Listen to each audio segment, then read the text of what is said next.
मुझे बताया कि मैंने उसका मर्डर किया है। उसने बहुत बुरा किया है, इसकी सज़ा तो उसको कम से कम फांसी दिलाए। पुलिस ने जब अपनी इन्वेस्टिगेशन की, यहां से 12 टुकड़े पुलिस को बरामद हुए।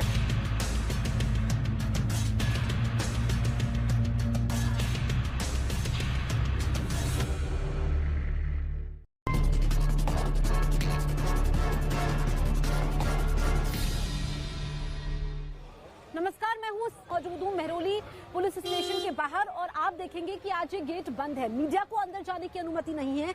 आरोपी आफ्ताब, उसके साथ डॉक्टर्स की टीम मौजूद है और डॉक्टर्स की टीम ये जानने की कोशिश कर रही है कि किस प्रवृत्ति का आफ्ताब था, क्योंकि क्या उसका बिहेवियर पहले से ऐसे एग्रेसिव था।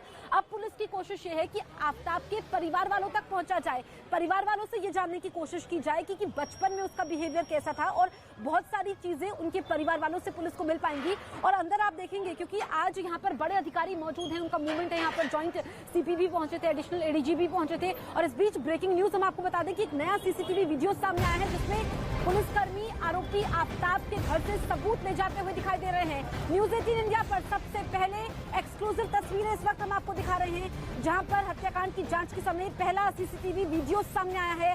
इस वीडियो में पुलिसकर्मी आरोपी आफ्ताब के घर से बरामद सबूत अपने साथ ले जाते दिखाई दिए, क्योंकि पुलिस आरोपी आफ्ताब तक पहुंच गई है। कड़ियां जोड़ती चली जा रही हैं। आफ्ताब, जिसने बड़े शातिराना तरीके से अपनी लिव इन पार्टनर श्रद्धा को मार दिया, उसके शरीर के 35 टुकड़े किए और मेहरौली के जंगलों में उसको ठिकाने लगा दिया। ये उसके घर के पास, क्योंकि जो उसका फ्लैट था, जो उसने किराए पर मेहरौली में लिया हुआ था, जिसकी सीसीटीवी तस्वीरें आप देख पा रहे हैं।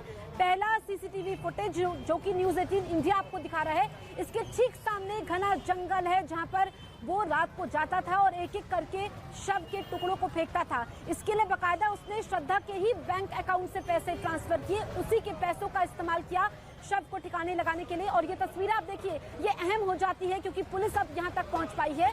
और आफ्ताब, जिसने पेशेवर तरीके से एक अपराधी की तरह इस वारदात को अंजाम दिया, लेकिन उसको लग रहा था कि उसका गुनाह दुनिया के सामने नहीं आ पाएगा, लेकिन एक गलती, जी हाँ, एक गलती, और पुलिस इस घर तक पहुंच गई, क्योंकि जो उसने श्रद्धा के घर से पैसे, श्रद्धा के अकाउंट से पैसे ट्रांसफर किए, तब वो लोकेशन, ये घर आई थी, और यही वो सबूत था जो पुलिस के हाथ लगा। ऐसे में आफ्ताब से जब कड़ी पूछताछ की गई, वो टूट गया और उसने अपना गुनाह कबूल कर लिया।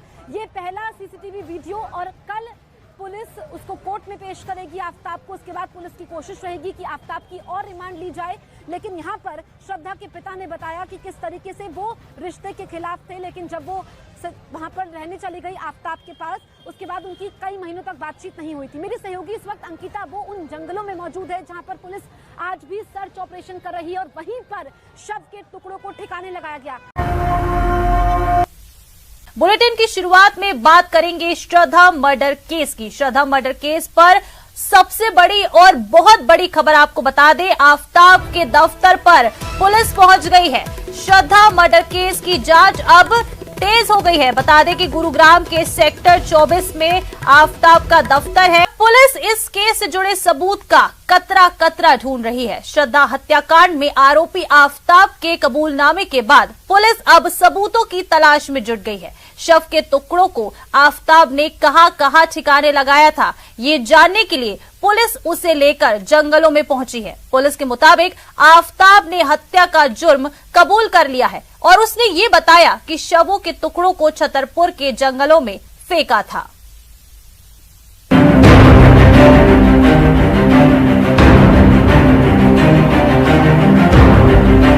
आफ्ताब ने भले ही श्रद्धा के कत्ल का एक बाले जुर्म कबूल कर लिया है, लेकिन कानून के तराजू में सबूत तौले जाते हैं। वही सबूत जुटाना दिल्ली पुलिस के लिए अब बड़ी चुनौती बन चुका है। आफ्ताब के खिलाफ पुलिस के पास बहुत अहम ठोस सबूत अभी तक नहीं है, जिससे आफ्ताब को इस मामले में दोषी ठहराया जा सके, श्रद्धा की हत्या की सही वजह का पता लगाया जा सके।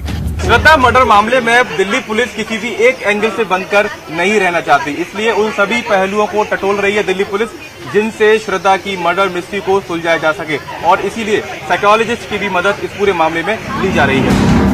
आपको बताते हैं कि आफ्ताब को सजा दिलाने के लिए पुलिस को अभी किन किन ठोस सबूतों की दरकार है। दिल्ली पुलिस की सर्च तो तेजी से चल रही है, लेकिन अभी उसे वारदात में इस्तेमाल हथियार नहीं मिला है। श्रद्धा का मोबाइल फोन अब तक बरामद नहीं हुआ है।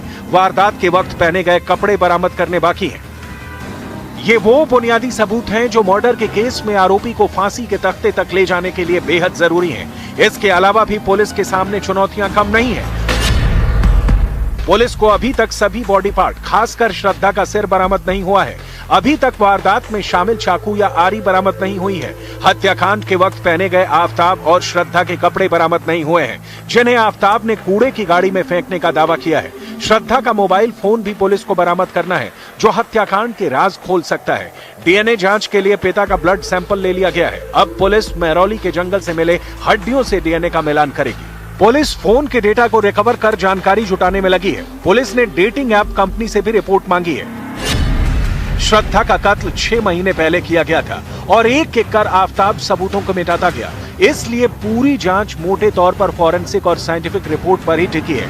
इसी वजह से इस केस में शुरुआती सबूत काफी अहम होंगे, क्योंकि हत्या का कोई चश्मदीद गवाह नहीं है। कोई ऐसा गवाह भी नहीं है जिसने आफताब को श्रद्धा के शव के टुकड़े ले जाते और ठिकाने लगाते देखा हो। वैसे पुलिस को अभी श्रद्धा के दोस्तों के बयान भी लेने हैं, जो इस केस में काफी अहम साबित हो सकते हैं।